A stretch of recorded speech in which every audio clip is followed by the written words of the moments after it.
E para analisar os temas que marcam a atualidade são meus convidados Luís Filipe Carvalho, Pedro Santos e Steven Santos, aos três bem-vindos. No caso do Steven, bem-vindo aqui ao Fecho de Contas, por ser naturalmente a primeira vez. Luís, começando por ti, e daqui a pouco, e era um dos temas que íamos analisar aqui, este arranque turbulento, até porque estamos a fechar o mês nas bolsas, mas antes disso olhar para o futuro mais próximo e olhar para aquilo que, por exemplo, conhecemos hoje, mas que também foi sendo conhecido esta semana, as agências de rating.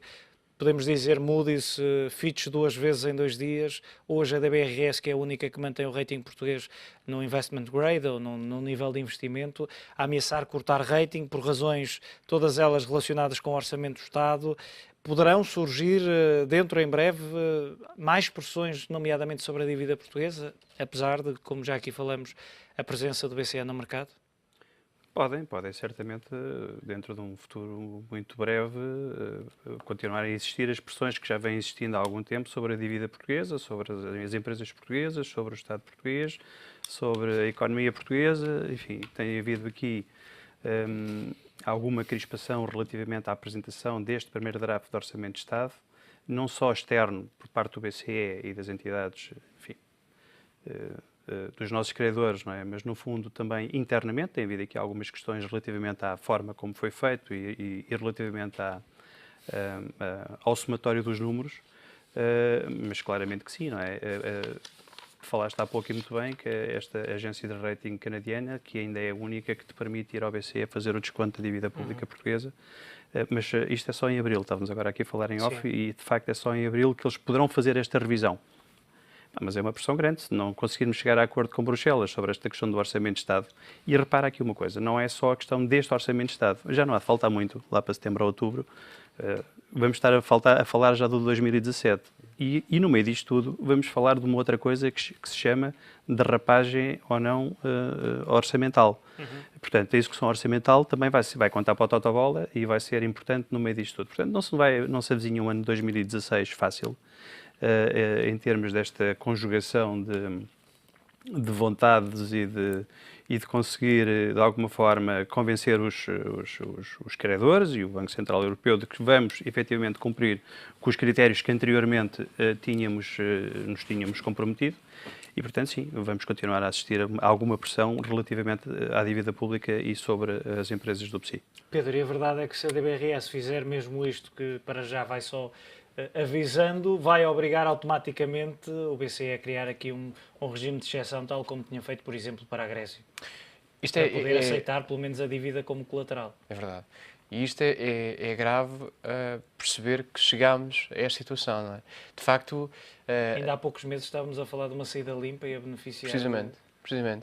E é estranho como é que, tendo a experiência que temos em termos políticos e orçamentais, como é que nos chegamos até aqui novamente, não é? No risco de não haver nenhuma agência de rating que nos qualifique para sermos, no fundo, ajudados pelo E em tão BCE. pouco tempo. E ainda pouco tempo, precisamente. Mas ainda assim eu acredito, tenho alguma esperança que de facto o atual Executivo possa melhorar na prática este esboço. Mas ainda assim, apesar a verdade é que a crise ainda é muito recente, está muito presente, até pela austeridade que continua a vigorar na mente e na carteira dos portugueses, mas já não estávamos habituados, num tão curto espaço de tempo, ter as agências de rating novamente a falarem sobre Portugal, mas com alertas pela negativa. São agências de rating e são algumas outras instituições com algum peso na cena internacional que nos alertam não só para estas questões políticas, mas também para o comportamento das instituições. E também nacional, o Conselho de Finanças Públicas, a Comissão Europeia. Exatamente, e aí é importante destacar que não é só de facto a Comissão Europeia que faz esse aviso, a própria UTAU, que é um organismo português, alerta o Executivo para os perigos deste orçamento, deste possível orçamento. Mas, como dizia há pouco, eu creio que António Costa vai ter que na prática, ceder, aliás, como de resto fez a Grécia na altura que quis bater o pé às instituições europeias e, portanto, não há volta a dar. Vamos ter que nos ajustar para que possamos cumprir aquilo que nos é exigido em termos internacionais. Desculpa, só há pouco fazia referência aos alertas que nos são dados. É importante frisar que não é só ao Governo que os alertas nos são dados. O Banco de Portugal acabou há umas semanas atrás por na prática, levar aqui um puxão de orelhas pela forma como se comportou em relação ao novo banco. Não é? E é lamentável, como dizia há pouco, que cheguemos até aqui novamente. Steven, é importante que esta reação ou esta solução, este consenso, seja alcançado rapidamente para evitar aquilo que falávamos há pouco. É verdade que o BCE continua bem presente no mercado, senão não teríamos a ILD há 10 anos abaixo dos 3%, mas nós e outros países, certamente, mas é importante resolver rápido para evitar Sim. que haja mais suspeição, até por causa da transferência, já aqui falámos também, e o Pedro dizia agora, da dívida sénior do novo banco para o BES, criou aqui também alguma suspeita, no momento em que também há muita incerteza em relação à banca italiana e, portanto, é preciso evitar que, pelo menos, comecem a questionar muito os investidores. Sim, sem dúvida. Acho que o momento é bastante importante, ou seja, tentarmos resolver esta situação o quanto antes, porque a incerteza acaba por ser o pior para as bolsas. Até agora não temos sentido grande pessimismo, pelo menos em termos de risco específico em torno desta situação. Sabemos que as compras persistentes do BCE têm sido o balão de oxigênio, como temos vindo a mencionar, e isso é claramente aceito por todos, mas é importante que rapidamente ultrapassemos esta questão para também reganharmos a confiança das agências de rating, que, como sabemos, agem sobretudo por reação, ou seja, geralmente reagem de forma retardada, mas a verdade é que temos este período pela frente de avaliação, já em abril, e poderá ser menos positivo para nós, e certamente não queremos ter esta incerteza, este overhang risk em cima de nós, queremos certamente superá-lo, também porque poderá haver também dificuldades no acesso a financiamento internacional, tendo em conta o recente caso da transferência de apenas algumas séries de obrigações. E a verdade é que temos aqui vários eventos. Temos as agências, temos desde logo o Orçamento do Estado. Sim. Temos as agências de rating a pronunciarem-se e se olharmos para a Fitch, 2 dias, 2 análises ou 2 alertas feitos a Portugal. Temos a questão da incerteza quanto, nomeadamente dos investidores internacionais, em relação a isso que falavas, Exatamente. Da transferência da dívida sénior. De repente temos aqui uma série de questões e nenhuma delas é positiva em relação a Portugal e poderá, e esperemos que não, mas poderá ter impactos negativos num futuro próximo. Exatamente. Até agora não têm sido efetivamente refletidos nos nossos mercados acionistas. Caiu o PSI 20 abaixo daquele mínimo de agosto de 2015, à semelhança de outros índices de referência no centro da Europa. No entanto, com uma série de dias positivos já recuperou esse terreno, já está acima desse mínimo. Por isso, por enquanto, os nossos mercados acionistas ou a nossa bolsa não têm traduzido este fator potencial de incerteza, mas certamente teremos que o resolver rapidamente, ou pela via política, ou por algum apelo mais a nível comunitário, mas é efetivamente importante resolvê-lo. Até porque junta-se a esta notícia, a este conjunto de eventos que eu falava com o Steven, Luís, aquela notícia que dava conta que esta semana Frankfurt, o BCE iria receber em Frankfurt os banqueiros portugueses, precisamente para ter a certeza de que não haveria mais surpresas no sistema financeiro português e, portanto, parece que de repente voltamos a um passado recente que nenhum português certamente quer. Não, é porque, repara, o setor bancário no fundo, acaba por ser o mais sensível a todos estes eventos, não é? E a todo este tema. Portanto, é natural, com aquilo que se passou com o novo banco, como estávamos aqui há pouco a referir, com aquilo que se passou relativamente à questão do Banif, que é bom que não se esqueça da forma como o Banif foi vendido, enfim.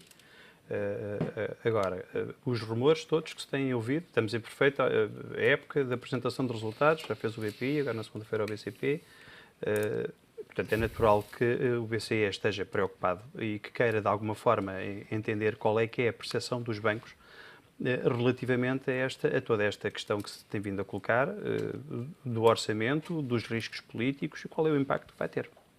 Que ninguém sabe, ninguém sabe. Essa é a questão. Porque também há esta, e para o bem e para o mal, há esta questão do BCE. E a verdade é que toda a gente acaba por terminar a sua frase dizendo, pois, mas o BCE está no mercado e, portanto, não vai haver problemas. Mas até que ponto, e isso ninguém sabe ao certo porque tudo é possível, mas até que ponto é que o BCE pode conseguir estancar, imagina, uma pressão sobre as linhas da dívida portuguesas? Da mesma forma que estancou com as linhas da dívida grega, não é?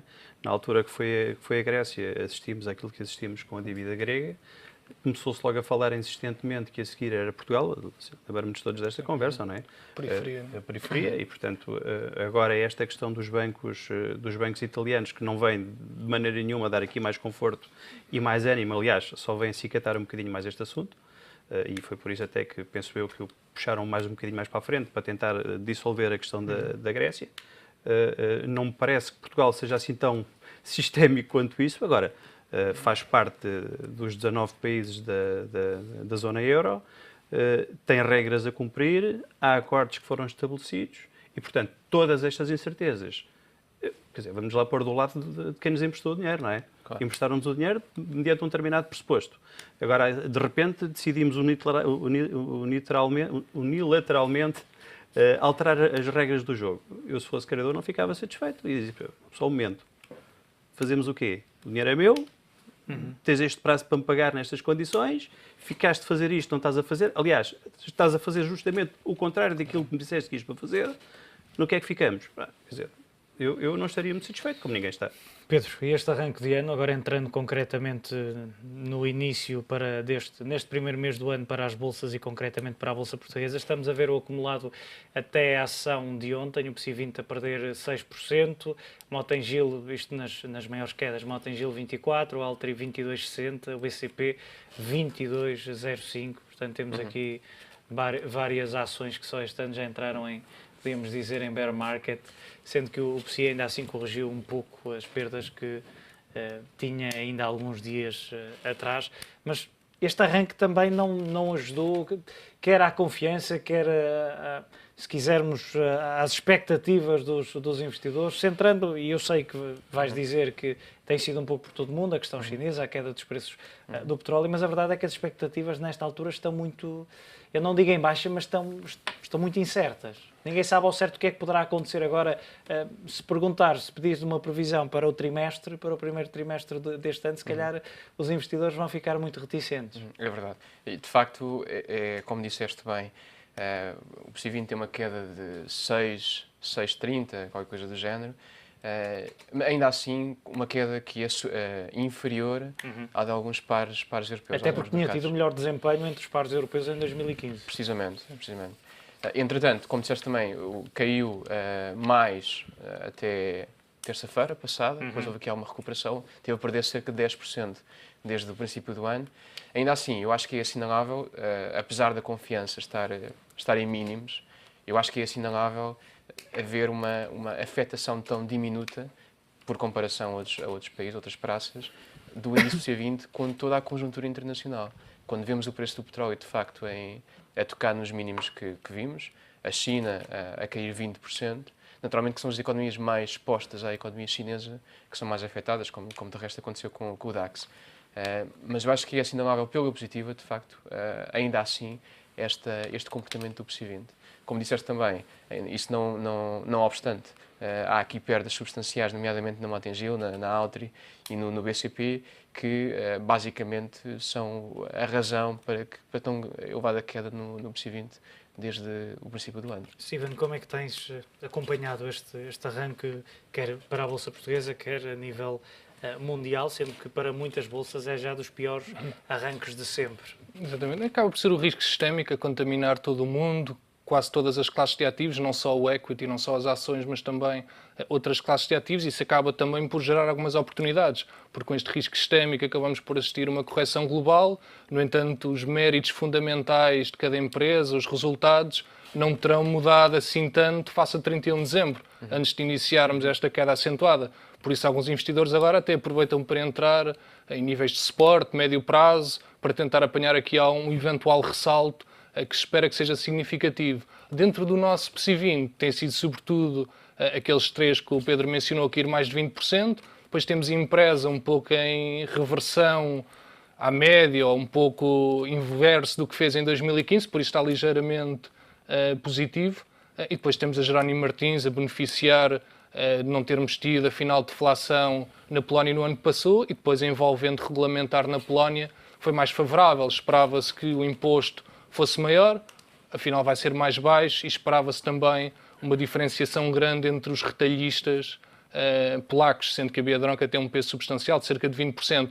Por isso, esta envolvente regulamentar mais favorável ajuda também a ação a subir de forma mais consistente contra o fluxo, que é claramente negativo. Por isso, acho que para este trimestre, se tivesse que me perguntar, acho que estou moderadamente positivo. Acho que os preços dos ativos já começam a estar um pouco errados ou um pouco exagerados em termos baixistas e acho que assistiremos em breve a uma recuperação.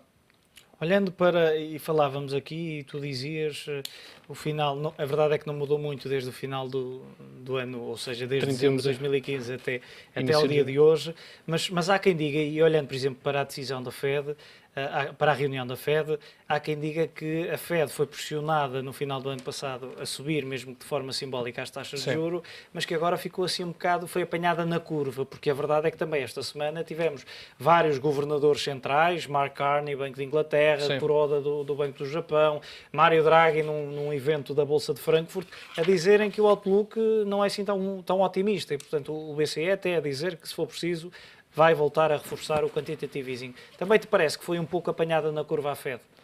Sim, de certa forma. As atas desta reunião, que saíram na quarta-feira, foram um pouco mais facilitistas do que esperado. Aquilo que reparei mesmo em termos de linguagem das atas é que se alterou ali ligeiramente uma expressão que foi persistente ao longo de 2015, apesar do mês quente de agosto e também setembro, em que as bolsas derraparam imenso. Eles, no fundo, diziam que os riscos para o outlook deles estavam equilibrados. E o que agora tivemos nas atas de quarta-feira é ligeiramente diferente. Eles dizem que vão monitorizar atentamente os desenvolvimentos económicos e financeiros globais.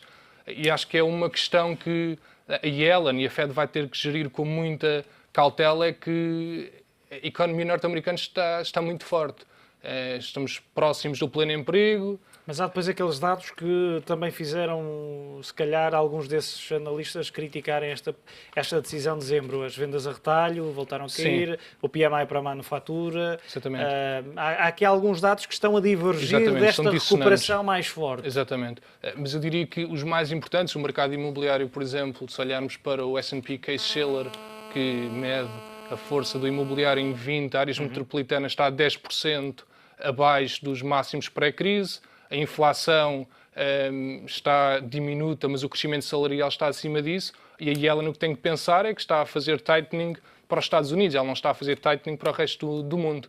Por isso, acho que ela tem aqui uma responsabilidade bastante grande em subir taxas. Mas já percebemos que o resto do mundo também tem um impacto grande. Basta olhar para o setor energético nesta altura.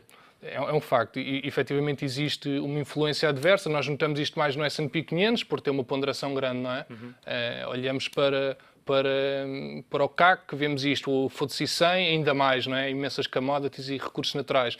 Mas a Yellen tem que ver que tem efetivamente um mandato, a economia dela está saudável e tem que efetivamente subir taxas. O ano passado esperavam-se 2 ou 3, subiram apenas uma vez ao cair do pano, que foi em meados de dezembro. Para este ano esperavam-se 2 e, afinal, o mercado só está a descontar em termos de futuros um aumento em novembro. Eu acho que ela tem que acelerar um pouco esta subida de taxas para não correr o risco de, daqui a um ano, estarmos a subir a cada reunião da Fed. Por isso, acho que ela tem que acelerar um pouco o passo. Efetivamente, reconheço o que dizes, a envolvente externa é importante, sobretudo se o dólar for para a paridade face ao euro. Efetivamente, vai afetar as exportações das empresas norte-americanas, mas eu acho que deveríamos... Já se tinham queixado em 2015, as Sim. exportadoras, por causa do dólar, da persistência do dólar forte. Exatamente. Era muito mencionado, sobretudo nas perspectivas que as empresas davam, que poderia afetar, mas também temos que tentar separar um pouco as coisas. Por um lado é a Bolsa, outro lado temos a economia real. A economia real americana baseia-se muito em serviços. Se nós olharmos para o S&P 500, temos mais indústria, temos mais exportação. Temos aqui realidades distintas e acho que ela tem que acelerar um pouco o passo. Luís, de alguma forma também veio trocar e tocando neste fator, a subida das taxas, ainda que simbólica, associada a esta queda forte do petróleo e ao impacto que de resto a Fed quer avaliar no setor energético, e com a apresentação dos resultados da banca norte-americana ouvimos muito dizer que o crédito, e associou-se logo ao setor energético, está a perder qualidade. Sim, e, portanto, esse poderá ser aqui também um fator de alguma atenção, pelo menos, ou de alguma preocupação. Sim, mas ela não está só preocupada com a questão do setor energético e com a questão do petróleo, está preocupada também com a questão da China, com o abrandamento que se vai falando da China E, portanto, toda esta envolvente, de alguma forma, parece-me a mim que, e nos tempos mais próximos, vai servir aqui de travão a eventuais subidas das taxas de juros, porque era um pouco aquilo que eu venho dizendo. E a verdade é que não pode recuar, pelo menos. Agora não pode recuar. Agora já deu o mote, não é? Agora já deu o sinal de qual é o caminho que quer seguir. Voltou a reiterá-lo com todas estas observações que foi fazer, e pertinentes, não é? Mas já as tinha feito antes. Se te recordas, para aí em outubro ou coisa que o valha, tinha feito este tipo de comentários. Na altura até explicitou a China e depois retirou. Depois foi retirando, durante aquele último trimestre, foi suavizando a conversa. Porque as pressões foram muitas para que ela subisse as taxas de juros. Até que teve que subir. Também sabemos, ainda hoje saiu o GDP nos Estados Unidos e temos aqui um slowdown claro, não é? O resto do FMI já tinha visto em baixa, quer para 2015, quer para o último trimestre, para 2016 e 2017. O FMI, o Banco Mundial, têm todos eles feito estas advertências para algum desaceleramento da economia norte-americana. Espera-se também, ou tem sido expectável, vamos ver como é que acabam os resultados dos resultados das empresas, mas a verdade é que se esperava até um abrandamento do crescimento dos resultados das empresas para o último trimestre de 2015. E considerando o setor financeiro, as quedas esperadas eram de cerca de 4%. Pronto, já para não falar... As receitas estagnaram nos maiores bancos, já para não falar do setor energético e petrolífero, não é? A indústria, claramente, num abrandamento, com capacidade de produção instalada acima daquilo que é necessária. Há muita coisa boa. Existe aqui muita coisa boa, mas existem estes riscos todos que fará com que a senhora Yellen e a Fed, nos tempos mais próximos, tenham aqui alguma retração relativamente... Eu já nem digo à subida de taxas, eu estou a falar já numa perspectiva até de não subir mais as taxas este ano, pode acontecer, não é? Dependendo daquilo que vai acontecer, é a minha opinião, dependendo daquilo que vai acontecer muito em breve relativamente a todas estas variáveis que vamos falando, mas até eventualmente... ao ritmo, a querer subir taxas, qual é o ritmo? E estava toda a gente à espera que este ano acontecessem 3 ou 4 subidas de taxas, pode-se dar o caso da frequência ser menor. Pedro, também estás à espera de uma travagem, não muito a fundo, que é para os investidores e o mercado não se aperceber muito. Travagem ao nível da estratégia, que estava definida em termos de subidas de taxas e de ritmo de subidas, essencialmente, mas terá que o fazer de forma... subtil, porque se da mesma forma que o mercado iria certamente ficar pressionado se não houvesse aquele movimento simbólico no final de 2015, agora se houver uma travagem muito evidente, poderá reagir também de forma negativa. Não, e Allen tem um conjunto de desafios pela frente muito grande, não é? Desde logo porque está numa fase divergente ao nível da política monetária. Precisamente, precisamente. E só isso já não ajuda. Precisamente, quer dizer, vimos o Banco do Japão dar uma forma a estimular a inflação, não é? Com esta descida da taxa de depósitos. Portanto, vemos a Europa a preparar-se para incrementar os apoios que dá a economia da zona euro e, portanto, a Fed, os Estados Unidos, começam a ficar sozinhos nesta luta. E depois a questão é, como eu lhes dizia, quer dizer, as perspectivas de crescimento mundial, não é só a China, as perspectivas de crescimento mundial estão a desacelerar, não é? Estão a ficar comprometidas. E eu acho que aí está a maior pressão, até porque eu acho que a questão do petróleo será, como ela própria diz, passageira, mas o crescimento mundial, este abrandamento é decisivo para perceber em que medida é que ela vai depois mexer com as taxas. Acho que ninguém acredita já nas 4 subidas este ano e, portanto, provavelmente iremos ter uma subida depois do primeiro semestre, vamos ver se será única ou não. É importante também perceber, como dizias bem, que isto acaba por ser a forma como ela vai mexer nas taxas, acabará por sinalizar os agentes económicos americanos das perspectivas de crescimento para a economia. E, portanto, ela terá de ter cuidado na forma como o faz, na amplitude com que faz esta abordagem ao crescimento da taxa de juros. E falavas da questão do japonesa, de resto apanha um pouco de surpresa os mercados, mas não é nada muito diferente daquilo que fez, e até de forma menos agressiva, se compararmos as atuais taxas sobre depósitos com aquilo que já tinha feito o BCE. Neste momento, menos 0,3% negativa a partir de fevereiro, ou seja, já a partir do dia 1 vai ficar negativa em menos 0,1%. Já sabe, o objetivo é evitar que os bancos concentrem o seu capital ou a sua liquidez junto do Banco Central e comecem a tentar transferi-la quer para a economia real, quer para as famílias, quer para as empresas. Precisamente. O objetivo, basicamente, com esta medida é que os bancos tirem o capital que têm junto do Banco Central. Como disseste, o BCE foi pioneiro nesta medida, que até agora, de facto, não tinha sido observada em mais qualquer outro banco. E a tentativa do Banco do Japão em, de facto, chegar ao objetivo de 2% de inflação começa a ficar apertado com a vizinha China a abrandar de forma tão evidente. E, portanto, Kuroda tem, de facto, esta preocupação de trazer a inflação para perto dos 2%. Este foi um mecanismo que encontrou radical, do meu ponto de vista, para lá chegar. E lá está, mais uma vez, vem lançar pressão, não só... Sendo que depois o Japão tem o fator deflação crónico. Precisamente. E que também vem ajudar, se quisermos, a este movimento da última madrugada. E eu acho que a preocupação, nesta altura, de facto, está centrada na inflação, no crescimento dos preços. Parece-me que os esforços estão a ser feitos. Aliás, pareceu-me também que não há evidências que vamos ficar por aqui em termos de esforço por parte do Banco do Japão. Mas lá está, mais uma vez, isto vai pressionar quer a Austrália, a Inglaterra, o Canadá, todos esses países para que acabem também por se tornar mais competitivos na cena internacional, nestas geografias tão importantes na economia mundial. Steven, e eu vou pedir à realização que ponha a cheio o gráfico que estamos a ver no ar nesta altura e que mostra aquela linha ascendente, mostra os depósitos da banca japonesa no Banco Central do país e é claro que tem sido uma subida bastante acentuada e é preciso, ou pelo menos a intenção de Kuroda e do Banco Central do país é que se comece a assistir a uma inversão e à transferência automática desse dinheiro, como dizia há pouco, para a economia real. Exatamente. Efetivamente, se olharmos para as ações individuais, vemos que foram as do setor financeiro as mais penalizadas, Sumitomo, Mitsubishi, esse tipo de ações foram as mais penalizadas, porque agora vão ter rendimento negativo sempre que depositarem junto do Banco Central.